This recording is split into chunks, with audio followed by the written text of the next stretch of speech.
Alright, let's now introduce to you the ideas about arrays, which is a very primitive data structure, but very, very important for you to know.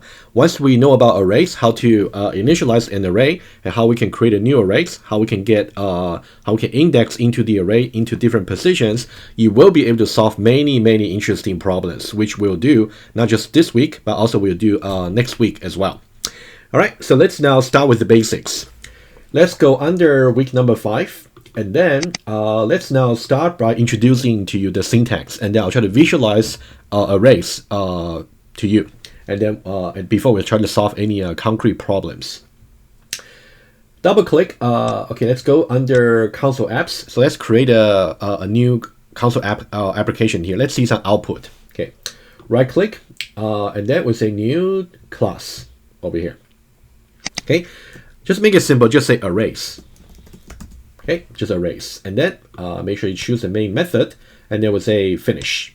Okay, we might just make this arrays 1, but we'll see how that goes. But we're going to show you the various syntax that you should know. The syntax for array is not many. You just have to know how to use them. Once you know about the basics, and then it's really all about how you can creatively solve the problems using array. Let's now go with the easiest syntax. Let me start with this. I'll simply say integer array, meaning that I want to store a list of elements, and each element is simply an integer.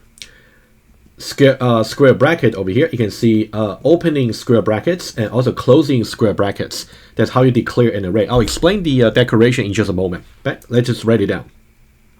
And then let me say NS, standing for numbers. Okay, and then the easiest way for you to initialize an array of some fixed size will be you simply put opening curly brackets and also closing curly brackets, and then you can put as many elements inside as you like, including if you just make it empty, that means you got empty array. But let's put some elements inside.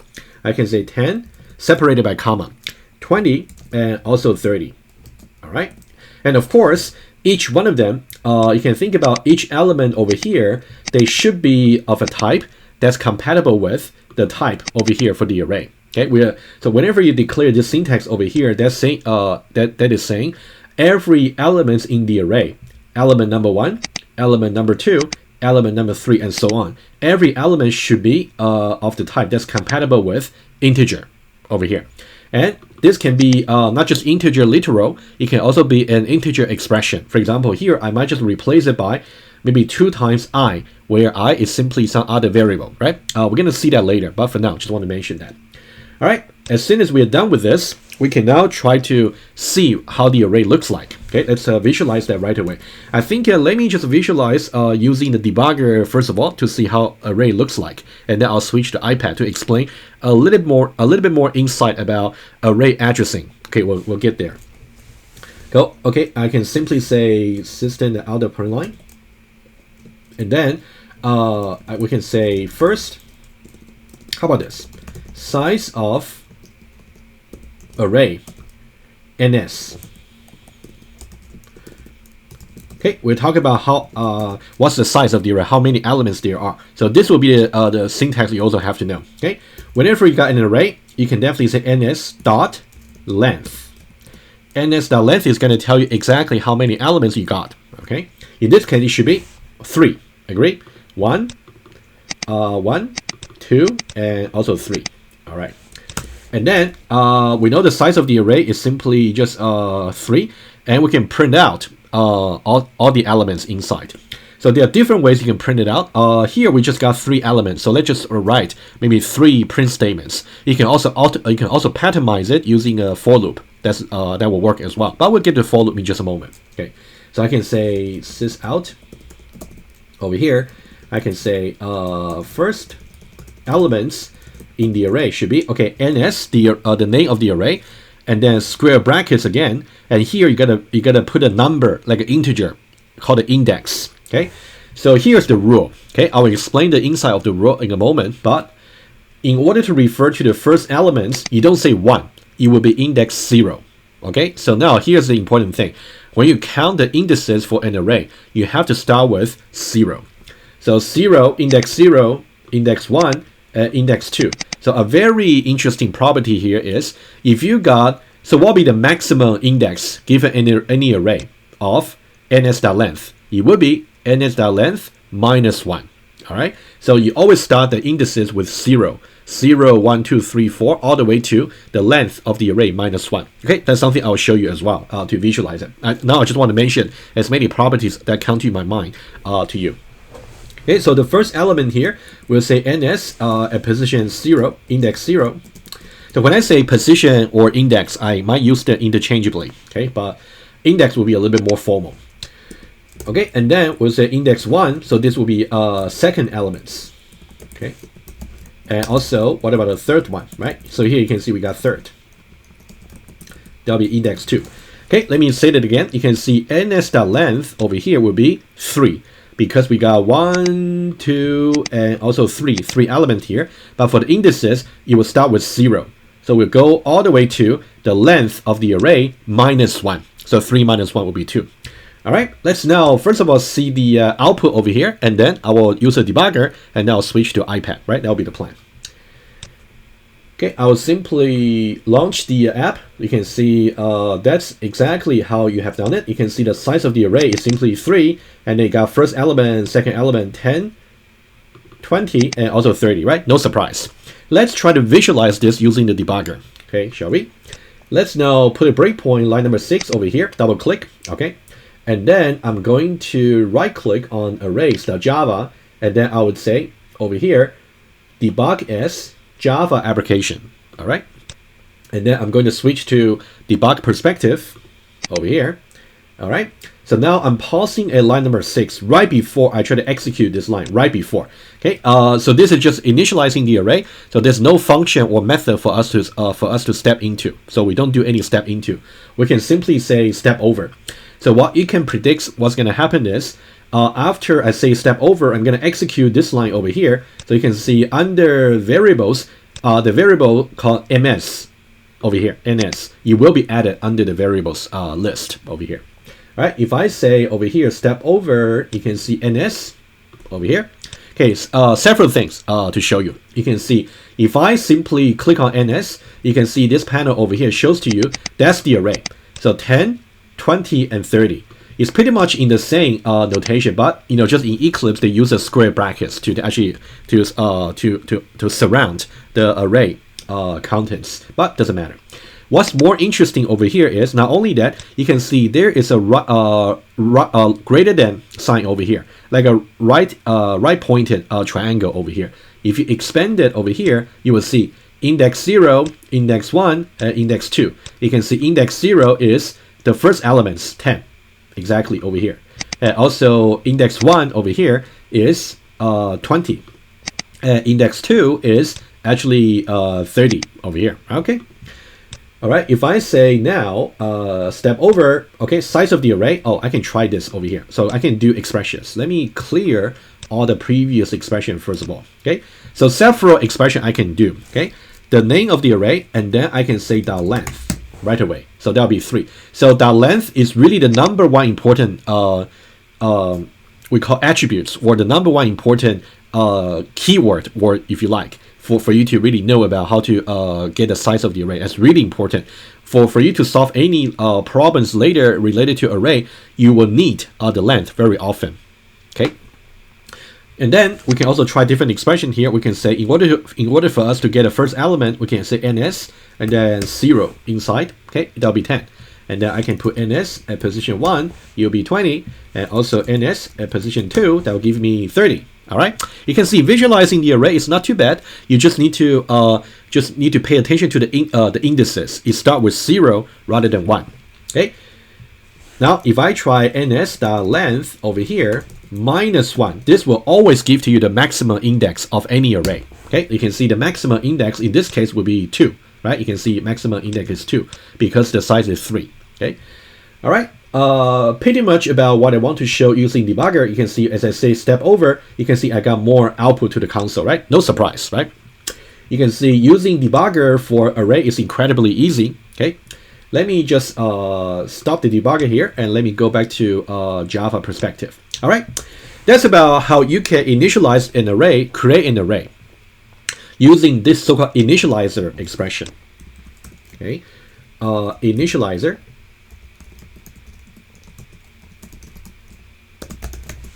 Over here, okay. Let me maximize it. So so this will be the expression. Starting with within the pair of curly braces, you will simply just put as many elements as you like. All right, so then let me now switch to iPad, and then let's talk about how we can understand the array a little bit better. Okay, but you already know how to use debugger, so I'm gonna switch to iPad. All right, so this is basically the array initializer expression we just look at. You can see this will be the right hand side. Okay, just 10, 20, and 30. Okay, we're going to talk about computer memory, and also we're going to talk about address calculation in just a moment. Let's now just do the very first explanation, which is about over here. When we actually put this line over here, what does it really mean? Okay, let me put it here. So when you say integer, you basically put some type over here. And when we talk about type, it can be integer, can be double, it can be char, character, or it can be a string. So these are the typical ones you can use. And later on, once we introduce objects, you can put any class name as the type for each element of the array. But for now, let's just say integer. And then I'll show you some more examples later. So if we got this expression over here, right? So this is a type. Okay, first of all, this is a data type. Remember, each data type is simply talk about what values are actually allowed to be stored into the variable at the runtime, right? So if I say over here, we say declare this. If I simply do this in Java, right?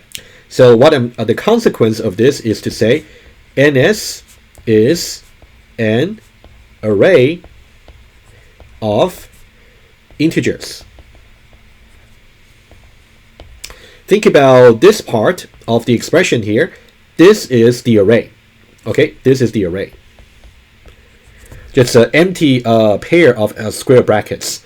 And then this part over here is the data type for each element of the array. So you can think about this part here is the type of each element in the array. And one thing to notice, so each array is homogeneous in terms of its data types. So you can either have an array of integers, or you can have an array of doubles, but you cannot have a mix. You cannot say maybe for elements 1 to element 3, I got integers, but from element 4 to element 7, I want to have strings. No, you cannot do it. Once you declare the data type for the for each member, you have to commit to it. You got to stick to it. So every element should be of exactly the same type. And then, okay, that's basically what I wanted to say. All right, so I already explained this this expression over here. So overall, we're saying that it's an array of integers. Every element in the array is of type integer.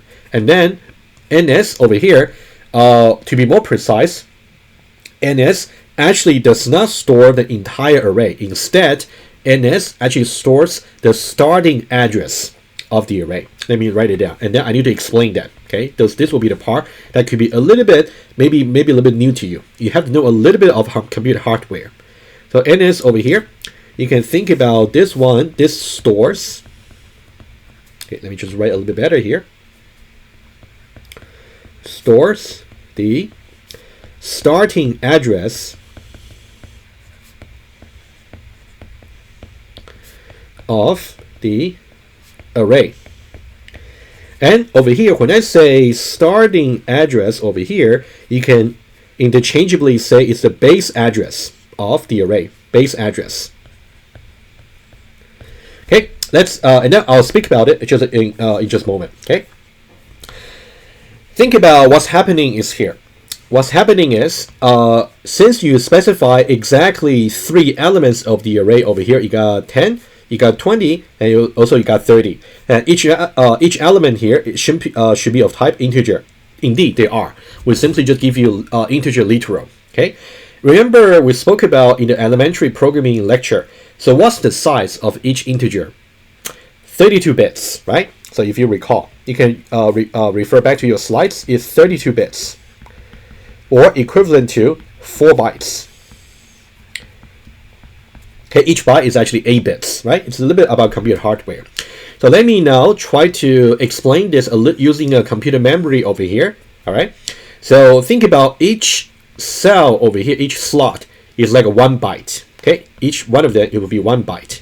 So when we say 4 bytes, we already talk about like a continuous 4 slots over here. So this will be 4 bytes to store as a single integer, right? That's what's going to happen. Okay, now since we got 10, 20, and also 30, so let's try this. Okay, so what I would do is I'm going to do each one of them one by one.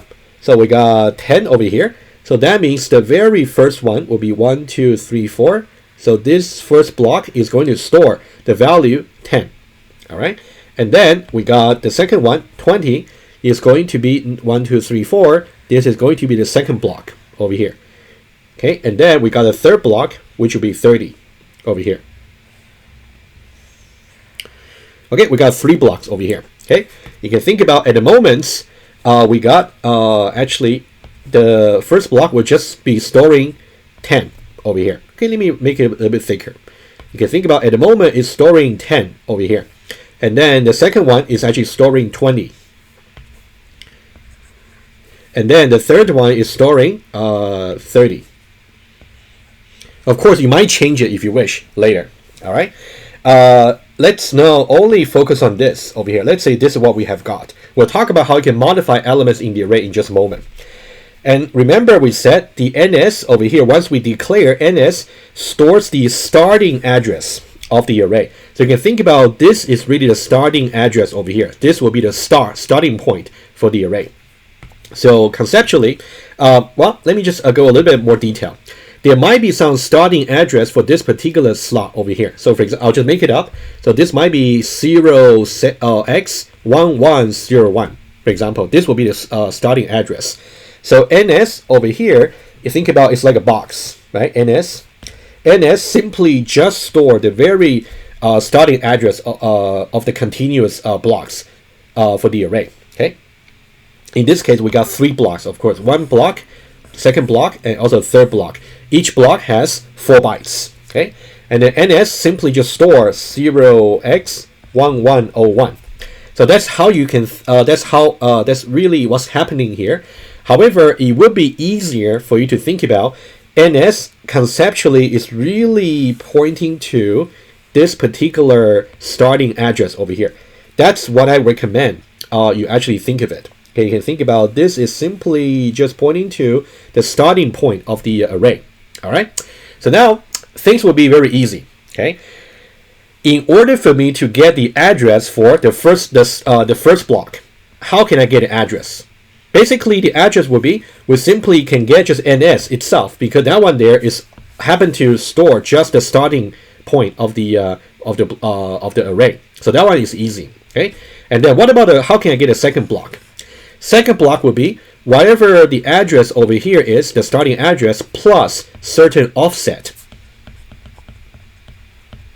The offset depends on how large each block is, but let's say here is 4 bytes, right? I'm going to say this particular starting address or base address plus the 4 bytes times 1. So this will be 4 bytes times 1. What about getting the starting address for the third block? It will be basically the starting address plus the block size times 2, 1 and 2. So this will be times 2.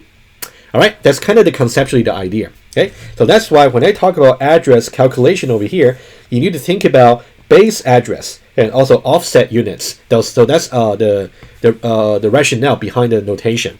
Let's go a little bit further here.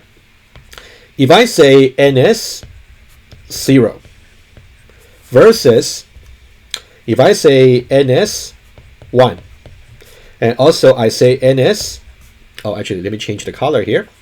Also NS 2. Okay, let's now try to understand the notation here. When I say NS, I say 0 over here. What this really saying is, I really meant the base address, which is just the starting point over here, right? You can see this is starting point, the base address, plus the some offset. The offset will be whatever units it is for the block size. Okay, let's say the block size. Let's say S will be the block size plus S multiplied by 0 because it's already there. So in this case, it would just be 0. So you can see this is where the 0 comes from. Times 0, so that's why this is 0. Let's go for another one. What about this one over here? How does it come from? So the 1 over here simply means the base address, the starting one, plus the size of the block, which would be 4 bytes in this case, multiplied by 1. Right? You can see that's exactly the offset. You can see, think about this will be the starting point, and then plus the offset of 1 block. So this will be the starting point. So this will be NS1. Right? And then, so you can see this is where the notation comes from. This will be 1, and this will be 1. Right? Think about every time when you put some index over here, it's really talking about the offset from the starting address. Let's do one more to really make sure you're fine. What about the third one over here? When I say 2, I really meant the base address plus the size of each block, in this case 4 bytes, multiplied by 2. All right. So you can see over here, you can think about, again, we got starting address over here. This is starting address. We want to go for offset 1 block and also another block over here. So this will be the starting. This will be the address for the third block, the third elements. So this is NS2. Okay. So you can see this is where the notation came from. 2 and 2. All right. I really dive into quite a bit about how you can calculate address using offset. Right. Again, let me summarize very quickly. You got some base. And also you're going to calculate offset. So about the units. So here the unit size over here really depends on what data type it is for each element. If you got integer, it's going to be 4 bytes. If you got double, it's going to be larger size, right? I don't even need to mention about how large it is precisely. You can check. But as far as solving problems using array is concerned, you don't really need to dive into this many details every time when you look at the array expression, right? I just want to mention that to you, so at least you know the rationale behind, right? Hopefully so far you're okay. Again, think about why you can have 0, 1, and 2. So these are really the offset by the units of the block size over here. And the block size is really determined by the type you declare for every member in the array. All right, that's the point. Now, let me talk about how you should understand the array abstractly, right? We don't really need to think about the memory, or we don't need to visualize like this every time. What you can do is, let me draw it here right away. Think about whenever you got an array variable over here, ns, you can simply draw it like this. Ns is basically pointing to the starting point of an array, depending on how large it is. In this case, you got 1, 2, and 3. So you got 3 elements in the array. What about indices? It will be 0 offset of 1 unit, offset of 2 units, 0, 1, and 2. All right. And now each one of them is simply just an integer value. So I'll put over here, I'll put 10, and also 20, and then also 30 over here. I would say this will be a much better way to really think about visualizing an array. So this will be what I would recommend overall. But before this, I just try to show you exactly how it will look like in the hardware, and then you will get to those details when you study 2031, when you learn about C programming, where you have to manipulate about pointers, which is or pointer arithmetic. In that case, you have to do some calculation of the address, but that will really boil down to exactly what I'm talking about over here.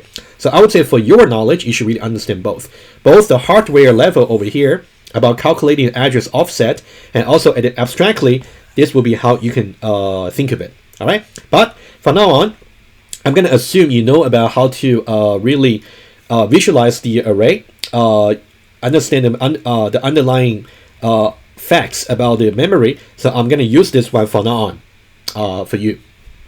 All right.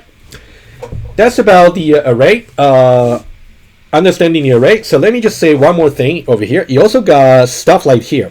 Okay. You can think about these are just assignments over here, variable assignments. Whenever you want to assign something to the array, typically you will simply, there are 2 ways you can do assignment. Either you can reassign the entire array to another array, or you can simply reassign individual elements to some other value. Let me show you just one at a time. In here, we'll simply say, let's say this one here, we're saying that the first element of the array is reassigned to 23. And then the second element of the array is reassigned to 46. And the third element of the array is reassigned to 69. That's basically what we're saying. Let's do one by one. Let's say the blue one first. We're saying that NS at position 0, so that's referring to basically this this starting address over here, right? It's referring to basically over here. And then we're saying that it's going to be reassigned to 23. So what we'll do is we're going to reassign that rather than 10 is going to be 23. Okay, so that's a new value. So what about the second one? The second one we say NS at position 1 is going to be 46. NS1 is really referring to this particular part of the array, right? The second elements. And then we're going to reassign that to be 46. That's what we're doing. So rather than 20, it's going to be 46. Okay. Oh, finally, we're going to look at the third one. What we got is NS at position 2 is going to be 69. NS2 is really over here, right? That's the third block. And then we're going to reassign that to be 69. So rather than 30, it's going to be 69. All right. So that's about how you can understand array initializer. The other notation, which is about how to create a new array object, it will be very similar. Okay, there should be no surprise to you, but I'm going to say that in just a moment. Let me just go back to my Eclipse over here. Let me just do one more thing over here. So something we haven't really done is to change the elements of the array, right? Which I already explained on the iPad. I can say NS at position 0, let's say it's assigned to 23. Okay, NS at position 1 is assigned to 46.